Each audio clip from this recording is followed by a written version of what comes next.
तो आज की इस वीडियो में हम करने वाले हैं chapter number 4 linear equation in two variable. मुझे बहुत से कमेंट्स आए, सर चैप्टर 4 पर वीडियो बनाए। मैं हूं हरी सर और आप सभी बच्चे देख रहे हैं आपका अपना यूट्यूब चैनल चलो कदम बढ़ाए। और जो बच्चे हिंदी मीडियम में पढ़ते हैं या जिनके पास हिंदी में मेंटल मैथ है तो उनके लिए अलग से चैनल है जिसका नाम है मैथ्स विद हरी सर, आप उसे भी ज्वाइन कर सकते हैं। आइए करना शुरू करते हैं। तो बच्चों देखिए आपके स्क्रीन पर है क्वेश्चन नंबर फर्स्ट, और इसको करने से पहले मैं आपको एक चीज़ बता देना चाहता हूँ कि आपको थोड़ा सा नॉलेज होनी चाहिए तभी आप इनको सोल्व कर पाएंगे। ठीक है, आइए करना शुरू करते हैं। तो सबसे पहले देखो क्या लिखा, what is the standard form of linear equation in one variable. One variable, ठीक है, वन वेरिएबल का मतलब होता है, जैसे मैं आपको लिख के दिखाता हूँ, 3x + 4 इस टाइप के और इक्वल 0 इस टाइप के जो होते हैं वो लीनियर इक्वेशन कहलाती है। तो इसकी स्टैंडर्ड फॉर्म क्या है, तो हम स्टैंडर्ड फॉर्म लिखेंगे ax प्लस यहाँ पर लिख दीजिए b और इक्वल 0। ठीक है, तो ये स्टैंडर्ड फॉर्म हो गई। और यहाँ पर जो होगा बच्चों वो a इक्वल नहीं होगा 0 के। ठीक है, यहाँ पर a इक्वल नहीं होगा 0 के, ये याद रखना। ये आपका आंसर निकल गया। तो बिल्कुल ईजी है। और सेकंड क्वेश्चन क्या कहता है, what is the standard form of linear equation in two variable. अब टू वेरिएबल में x था, जैसे 3x + 4y, ये टू वेरिएबल हो गया, x और y आ गया, तो इन्हें टू वेरिएबल कहते हैं। इधर कुछ भी नंबर ले तो 10 लिख दो। तो इस तरीके से बच्चों, और इसकी स्टैंडर्ड फॉर्म क्या होती है, ax + by इक्वल यहाँ पर आप चाहे तो इधर +c लिख सकते हैं और इक्वल 0 लिख सकते हैं, या इस c को इक्वल के साइन से इधर भी लगा सकते हैं। ठीक है ना, ये आपके ऊपर डिपेंड है। तो ये हो गई हमारी standard form of linear equation की जो टू वेरिएबल में होता है। और इसमें भी एक चीज़ याद रखनी है, a और b, ठीक है, a और b इक्वल नहीं होंगे 0 के, ये याद रखना। ठीक है, आइए करते हैं नेक्स्ट क्वेश्चन। अब देखो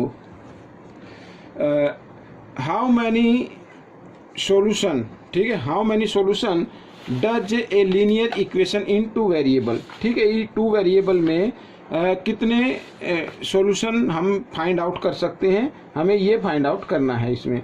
तो बच्चों मैं आपको बता देता हूँ कि जो टू वेरिएबल हो या वन वेरिएबल हो, जो लीनियर इक्वेशन होती है उसमें हम बच्चों इनफाइनाइट सॉल्यूशन फाइंड आउट कर सकते हैं। ठीक है, इनफाइनाइट सॉल्यूशन फाइंड आउट कर सकते हैं, तो यानी अनकाउंटेबल, अनकाउंटेबल या इनफाइनाइट आप लिख लीजिए। ठीक है, मैं लिख देता हूँ, ये देखो इनफाइनाइट सॉल्यूशन। ये पेन थोड़ा सा सही चल नहीं रहा है। चलो क्वेश्चन नंबर 4 कर लेते हैं। अब देखो, कंपेयर द लीनियर इक्वेशन, यहाँ पर लीनियर इक्वेशन है, with ax + by + c = 0 and indicate the various indicate the value of a, b and c। a और b और c की वैल्यू हमें फाइंड आउट करनी है। और हमें जो इक्वेशन गिवन है वो इधर है, 3x और -8 इक्वल √2y। ठीक है, ये अब हम इसको सीक्वेंस में लिख लेते हैं। तो 3x, y को ले आते हैं -2 और -√2 हो जाएगा y। ठीक है, ये √2 इधर प्लस का इधर आकर माइनस का हो जाएगा, और -8 इक्वल 0। तो इस तरीके से, तो a की वैल्यू क्या है बच्चों, a की वैल्यू है 3 और b की वैल्यू है -√2 और c की वैल्यू है जो c -8। ठीक है, तो a b c की वैल्यू आ गई। बहुत ही ईजी क्वेश्चन है, कोई ज़्यादा मुश्किल नहीं है। आइए करते हैं क्वेश्चन नंबर 5। फिफ्थ क्वेश्चन में भी हमें कंपेयर करना है और a b c की वैल्यू फाइंड आउट करनी है। ठीक है, अब देखो तो 2x 6y को ले आओ इक्वल के साइन से इधर। ठीक है, तो +6y हो जाएगा और इक्वल 0 रहेगा। तो c इसमें है नहीं, c इसमें नहीं है, तो हमें a, b और c की इस फॉर्म में दिया हुआ है। Then find the value of a, b, c। तो a की वैल्यू तो बच्चों गिवन है 2, b की वैल्यू है 6, ठीक है, और c की वैल्यू इसमें नहीं है, तो c की वैल्यू आप 0 डाल दीजिए। तो ये क्वेश्चन आपका हो गया। आइए करते हैं क्वेश्चन नंबर 6। कंपेयर, अब ये इसमें भी कंपेयर करना है। तो अगर आप चाहे तो इस 5 को यहाँ से रिमूव कर सकते हैं, और रिमूव करने के लिए आइए मैं आपको बताता हूँ कैसे करते हैं। ये देखो ये 5 है y के नीचे, यानी डिनोमिनेटर की फॉर्म में, और हमें ये क्या करना है, 5 यहाँ से हटाना है। तो हम क्या करेंगे, 5 को x से भी मल्टीप्लाई कर देंगे 5x माइनस वाई, और 5 को 10 से भी मल्टीप्लाई करेंगे, 10 5 जब 50 होता है, और साथ में 5 को 0 से भी मल्टीप्लाई करेंगे, 0 तो हट गया बच्चों यहाँ पर। अब a की वैल्यू बच्चों गिवन है 5, b की वैल्यू है -1 क्योंकि कोई कोएफिशिएंट नहीं है तो 1 होता है, और c की वैल्यू है -50। तो बच्चों ये आपका आंसर हो गया। ठीक है बच्चों, यहाँ पर अभी मैंने देखा क्वेश्चन नंबर 6 में, ठीक है, कुछ बच्चों ने कहा कि सर ये जो है ना तो आपका आंसर रॉन्ग है। रॉन्ग आंसर नहीं है, बिल्कुल करेक्ट है। तो आप इस तरीके से भी लिख सकते हैं, या आप फिर डायरेक्ट भी कर सकते हैं बच्चों, डायरेक्ट भी कर सकते हैं। यहाँ पर देखो a इक्वल, अब a तो x के साथ x का कोफिशिएंट होगा, तो कोफिशिएंट कुछ नहीं तो 1 मान लीजिए, और b का कोफिशिएंट क्या होगा बच्चों, यहाँ पर y का कोफिशिएंट तो 1 है, ठीक है, तो -1 आ जाएगा, और नीचे 5 तो ये हो गया, और c इक्वल हो गया -10। ठीक है, तो ये भी आंसर आपका ठीक है। और ये जो मैंने सोल्व किया था, यानी 5 को हम इसको रिमूव कर देते, रिमूव करने का तरीका मैंने आपको बताया था, ठीक है, इस तरीके से मल्टीप्लाई करके, तो ये आंसर भी आपका ठीक है। अगर आप नहीं, मान लीजिए ऑप्शन नहीं गिवन है और आपने एक बच्चे ने इस तरीके से कर दिया और एक ने इस तरीके से कर दिया, तो दोनों ही ठीक है। तो ठीक है, तो ये कन्फ्यूजन था, ये मैंने दूर कर दिया आप सभी बच्चों का। तो आइए करते हैं क्वेश्चन नंबर 7। तो क्वेश्चन नंबर 7 कंपेयर करना है, इसमें भी 2x इक्वल 0, ठीक है, 2x इक्वल क्या है 0, with ax plus by plus C equal 0 and find the value, a b c की वैल्यू फाइंड आउट करनी है, यानी इनको प्लस करना है।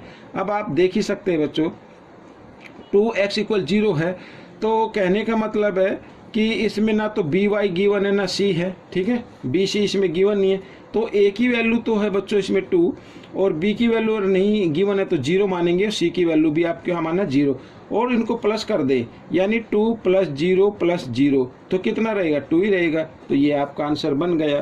क्वेश्चन नंबर 8, क्वेश्चन नंबर 8 क्या कहता है देखो, if x equal 1 y equal -1 is the solution of the equation. ये इक्वेशन गिवन है और x1 और y -1 रख दें, तो यानी ये पार्ट यानी LHS इक्वल होगा RHS के। तो find the value of P की वैल्यू फाइंड आउट करनी है। आइए करना शुरू करते हैं।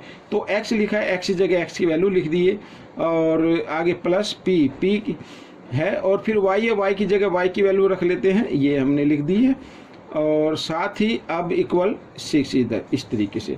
तो 3 × 1 = 3, और माइनस प्लस माइनस होते हैं, -P आ जाएगा और इक्वल 6। ठीक है, तो अब देखो 3 इधर प्लस में इधर आकर ये माइनस में हो जाएगा, -P इक्वल 6 - 3, इस तरीके से लिख सकते हैं। तो P की वैल्यू 6 में से 3 माइनस करेंगे, 3 आ गया, और ये जो माइनस का साइन है ना इसको इधर लगा देते हैं तो P की वैल्यू आपकी आ गई है बच्चों। आइए करते हैं क्वेश्चन नंबर 9। तो क्वेश्चन नंबर 9 देखिए आपके सामने है, if x equal 2 y equal 3 is a solution of the equation. ठीक है, ये सोल्यूशन है, तो और इक्वल है k के, तो find the value of k। आइए मैं इसको लिख लेता हूँ इधर ठीक तरीके से, ताकि आपको कोई भी कंफ्यूजन ना रहे। ये देखो इस तरीके से, और इक्वल k ऐसे लिखा हुआ है। अब x इक्वल 2 है तो x की जगह 2 पुट कर दीजिए, बिल्कुल ही ईजी है बच्चों, कोई ज़्यादा मुश्किल नहीं है।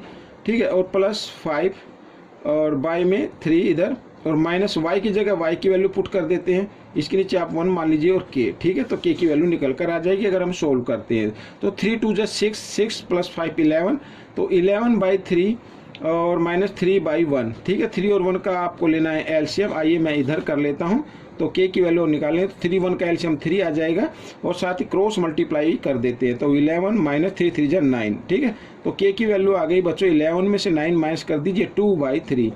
ठीक है, ये आपका आंसर आ गया। आइए करते हैं क्वेश्चन नंबर 10। तो क्वेश्चन नंबर 10 भी इजी है। ठीक है, find the coordinates of the point where the equation, ये इक्वेशन है, intersect x at x axis. ठीक है, x एक्सिस देखो जैसे ये है इधर, ये और ये x हो गया, ये x माइनस का, ये y और ये y माइनस का। तो इसमें क्या है, इंटरसेक्ट करती है, x एक्सिस पर इंटरसेक्ट करती है। अगर x एक्सिस पर इंटरसेक्ट करती है तो इसका मतलब जब इंटरसेक्ट होगी तो y का जो पॉइंट होंगे वो 0 होगा, y का पॉइंट क्या होगा 0 होगा बच्चों, y इक्वल क्या हो जाएगी 0, तभी तो x पर इंटरसेक्ट करेगी। तो इसका मतलब हम क्या करेंगे, y की जगह आपको 0 रख लेना है। तो 3x प्लस 0 इक्वल 6। 0 को आप हटा भी दीजिए, कोई दिक्कत नहीं है। तो x की वैल्यू निकाल लेते हैं 6। 3 इधर मल्टीप्लाई में, इधर आकर ये डिवाइड में आ गया। 3 से डिवाइड किया, 3 2 जा 6। ठीक है, तो पॉइंट कौन से हो गए बच्चों? पहले x वाला पॉइंट रखना पड़ता है, ये आपको मालूम होना चाहिए, 2 और 0। तो ये आपका आंसर बन गया। तो बच्चों ये वीडियो कंप्लीट हो गई है। आपको ये वीडियो कैसी लगी मुझे ज़रूर बताएं, और इसमें से देखकर दूसरों को ज़रूर सिखाना है। देखो, देखना है, सीखना है, समझना है और फिर समझाना है दूसरे बच्चों को। तो मिलेंगे नेक्स्ट पार्ट में। Till then keep watching this video and thank you.